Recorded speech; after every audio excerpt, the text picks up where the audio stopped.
झेप मराठी, आरसा महाराष्ट्राचा। धुळ्यात स्थानिक गुन्हे शाखेची मोठी कारवाई। अवधान MIDCतून केले 300 किलो बनावट पनीर जप्त। अन्न व औषध प्रशासन विभागाच्या कार्यक्षमतेवर प्रश्नचिन्ह। धुळे शहरातील मोहाडी पोलीस ठाण्याच्या हद्दीतील अवधान MIDC परिसरातील बनावट पनीर तयार करणाऱ्या कारखान्यावर पोलिसांनी छापा टाकत मोठी कारवाई केली।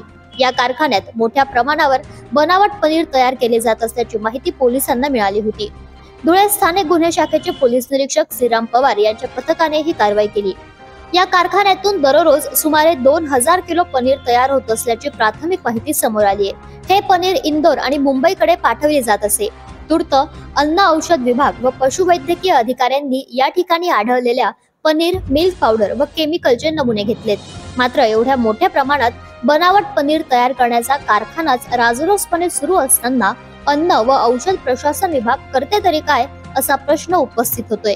या विभागाच्या कार्यक्षमतेबाबतही शंका उपस्थित केली जाते। या कारवाईमुळे जिल्हाभर खळबळ उडाली आहे।